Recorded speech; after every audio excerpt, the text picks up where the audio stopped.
حضرت عمر رضی اللہ تعالیٰ عنہ روایت کرتے ہیں کہ زید بن سعانہ نامی ایک یہودی تھا جس کو حضور نے قرض دینا تھا۔ آقا کریم علیہ السلام دو جہاں کے مالک ہیں، لیکن حضور کا فقر اختیاری تھا۔ آقا کریم علیہ السلام کے گھر میں بسا اوقات کتنے دن چولہا نہیں جلا کرتا تھا۔ حضور ادھار لے کر کے لوگوں کی مصیبتوں کو بھی دور کرتے، اور گھر کا چولہا بھی بعض اوقات ادھار لے کے گرم کرنا پڑتا۔ اعلیٰ حضرت فرماتے ہیں مال کے کونین ہیں گو پاس کچھ رکھتے نہیں، دو جہاں کی نعمتیں ہیں ان کے خالی ہاتھ میں۔ تو کہتے ہیں کہ ایک دن حضور علیہ السلام کی خدمت میں ایک شخص حاضر ہوا جس کا نام زید بن سعانہ ہے اور یہودی ہے، اور اس نے حضور علیہ السلام سے قرض کا تقاضا کیا، لیکن تقاضا اتنے سخت انداز سے کیا کہ اس نے حضور علیہ السلام کی قمیص کو پکڑ کے کھینچا بھی۔ تو حضرت عمر رضی اللہ تعالیٰ عنہ نے جب دیکھا تو بڑے گھور کے اس کی جانب دیکھا اور اس کو پیچھے ہٹاتے ہوئے کہا کہ تجھے شرم نہیں آ رہی کہ اللہ کے رسول کے ساتھ کیسے سلوک کر رہا ہے اور میں تیرے سامنے موجود ہوں؟ تو حضرت نبی رحمت صلی اللہ علیہ وسلم نے حضرت عمر کو کہا عمر مجھے تجھ سے اس بات کی توقع نہیں تھی۔ ذرا غور کیجئے حضور علیہ السلام کی اس سیرت کے انداز کو۔ ایک شخص آ رہا ہے اور حضور سے سختی کر رہا ہے، ابھی حضور کو قرض لٹانے کی جو تاریخ ہے اس میں بھی 4 دن باقی رہتے ہیں، اور وہ ناجائز سختی کر رہا ہے۔ حضرت عمر رضی اللہ تعالیٰ عنہ نے جب اس کو گھورا اور سختی کی تو حضور علیہ السلام نے فرمایا عمر مجھے تیرے سے اس بات کی توقع نہیں تھی، تمہارا کام تو یہ تھا کہ مجھے حسن ادا کی تلقین کرتے کہ اچھے انداز سے قرض واپس کرو، اور اس کو جو ہے وہ نرمی کی تلقین کرتے، اور پھر آقا کریم علیہ السلام نے فرمایا اس کا قرض ادا کر دو، اور اے عمر جو تم نے اس کو گھورا ہے اس کے بدلے میں 20 وسق زیادہ کھجوریں بھی تم اس کو دو گے۔ تو زید بن سعانہ نے جب حضور علیہ السلام کی اس سیرت اور اس کردار کو دیکھا، اور حضرت عمر رضی اللہ تعالیٰ عنہ 20 وسق اس کو کھجوریں دے رہے تھے، تو اس نے حضرت عمر کو بتایا کہ میں یہودی ہوں اور میں نے تورات کے اندر نبی آخر الزمان کی شان اور عظمتوں کے بیان کو پڑھا ہے، یہ بات ابھی رہ گئی تھی، باقی ساری نشانیاں میں نے حضور میں دیکھ لی تھی، اب یہ نشانی رہ گئی تھی، آج میں نے یہ بھی دیکھ لی۔ اور پھر وہ حضور کی خدمت میں حاضر ہو کر اسلام کے دائرے میں داخل ہو کر حضور کا عبدی غلام بن۔ حضرت معاذ بن جبل رضی اللہ تعالیٰ عنہ فرماتے ہیں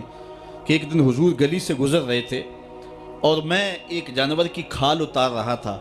اور مجھے کھال اتارنے کا طریقہ نہیں تھا، مجبوراً مجھے کھال اتارنا پڑی۔ تو حضور گزرے تو مجھے دیکھا کہ معاذ بن جبل کو کھال اتارنا نہیں آ رہی، تو حضور رک گئے اور آقا کریم نے فرمایا معاذ ٹھہرو ذرا میں تمہیں بتاتا ہوں کہ بکری کی کھال کیسے اتاری جاتی۔ اور آقا کریم آگے بڑھے اور حضور نے خود جو ہے وہ کھال اتاری، اور پھر مجھے فرمایا معاذ ایسے کھال اتارا کرتے ہیں۔ آج ہم اپنے بڑے پن کو اور اپنی عظمت کو اس انداز سے لوگوں کے سامنے رکھنا چاہتے ہیں کہ ہم جو ہے وہ ٹشو کا ایک ٹکڑا بھی نہیں پکڑ سکتے، اور وہ بھی پکڑانے کے لیے ہمارے پاس ایک خادم موجود ہوتا ہے۔ لیکن آقا کریم علیہ السلام کی زندگی اور حضور علیہ السلام کی سیرت کی سادگی کا حسن اور جمال یہ ہے کہ حضور اپنے کپڑوں کو خود مرمت کر لیتے ہیں اور اپنے دیگر کام خود کرتے ہیں اور بطیب خاطر کرتے ہیں، اور اس میں کوئی چیز اپنے لیے شرمندگی کی محسوس نہیں کرتے ہیں۔ حضرت حسن رضی اللہ تعالی عنہ حضور علیہ السلام کے نواسے بھی ہیں اور آقا کریم علیہ السلام کی صحابیت کا شرف بھی پایا ہے۔ کہتے ہیں کہ کانا یجلس علی الارض، حضور علیہ السلام کی سیرت یہ ہے کہ حضور زمین پہ بیٹھ جاتے تھے، زمین پر بیٹھنے میں حضور شرمندگی محسوس نہیں کیا کرتے تھے، اس کو اپنے سٹیٹس کے خلاف نہیں سمجھا کرتے تھے، زمین کے اوپر حضور بیٹھ جایا کرتے تھے، اور فرماتے ہیں وَيَطْعَمُ، اور زمین کے اوپر بیٹھ کر کے حضور علیہ السلام کھانا تناول فرمایا کرتے تھے۔ حضور کی عادت یہ تھی کہ آقا کریم جب بھی کھانا کھاتے تو حضور جھک کر کے کھانا کھاتے۔ فرماتے ہیں کہ میرے پاس ایک فرشتہ آیا جو کعبۃ اللہ کے صحن میں کھڑا تھا، اور اس کی کمر کعبۃ اللہ کی چھت کے برابر تھی، اتنا اس کا قد تھا، اور اس نے مجھے کہا کہ آپ اگر چاہیں تو آپ کو نبی اور بادشاہ بنا دیتے ہیں، اور آپ اگر چاہیں تو آپ کو عبد اور نبی بناتے ہیں۔ تو فرماتے ہیں کہ میں نے جبریل کو دیکھا، اور جبریل مجھے اشارے سے تواضع کا حکم دے رہے ہیں، تو میں نے عرض کی کہ میں نبی اور عبد بننا چاہتا ہوں۔ تو جب یہ بات حضور نے کہی تو فرمایا عائشہ اگر میں نبی اور بادشاہ بنتا تو یہ جتنے بھی پہاڑ ہیں یہ سونا بن کے میرے ساتھ چلتے، لیکن میں نے اس بات کو اختیار نہیں کیا۔ اور اس کے بعد حضور علیہ السلام جب بھی کبھی کھانا کھاتے تو حضور جھک کر کے کھاتے، جس طرح مالک کی دہلیز سے خیرات ملتی ہے اور کوئی خادم اس کو جو ہے وہ شکرانے کے طور پہ جو ہے وہ انتہائی عجز کے ساتھ کھاتا ہے، ساری زندگی حضور نے کھاتے اور پیتے ہوئے تکیہ نہیں لگایا،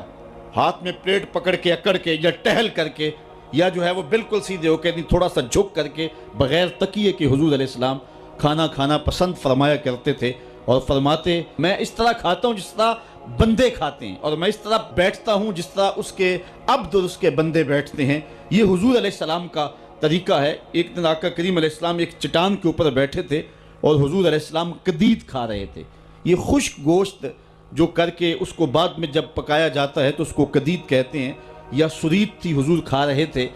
تو ایک خاتون وہ گزری اور اس کے بارے میں اہل علم کہتے ہیں کہ وہ بڑی زبان دراز تھی اور وہ مردوں کو بھی ایسی ایسی باتیں کرتی کہ لوگ جو ہے وہ اس کی شر سے بچا کرتے تھے۔ تو اس نے کہا کہ آپ تو ایسے کھا رہے ہیں جس طرح کے عبد کھاتے ہیں۔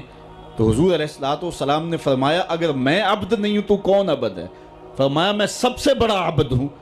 تو جب یہ بات سنی تو اس کے قدم رک گئے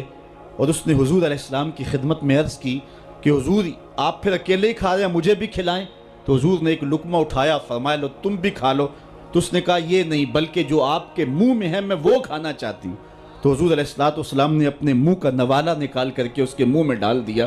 تو کہتے ہیں کہ اس کے بعد کبھی بھی اس کی زبان پر کبھی فحش بات آئی نہیں تھی۔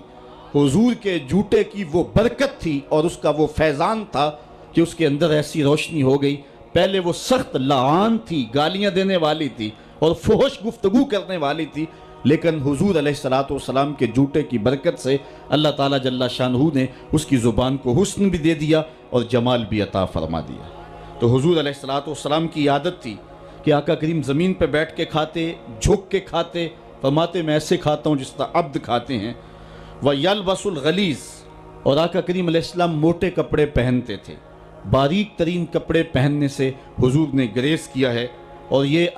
وَيُطِيلُ الصَّلَاةَ، اور حضور کی نماز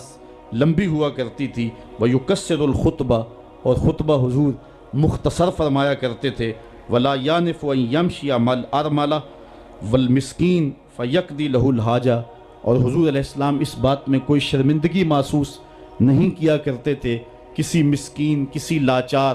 کسی بیوہ، کسی یتیم اور کسی مسکین کے ساتھ چلیں اور اس کے کام آئیں اور مصیبت میں اس کا دکھ بانٹ دیں اور اس کی حاجت کو حضور پورا فرما دیں۔ یہ حضور علیہ السلام کی سیرت کے وہ روشن پہلو ہیں کہ آقا کریم علیہ السلام کی سیرت زمانے کے سامنے ایسا نور بانٹتی ہے، ایسے اجالے پھیلاتی ہے۔ ایک شخص نے حضور علیہ السلام سے وعدہ کیا کہ آپ یہاں رکیں اور میں ابھی آتا ہوں، تو آقا کریم علیہ السلام اس کے انتظار میں وہاں رکے۔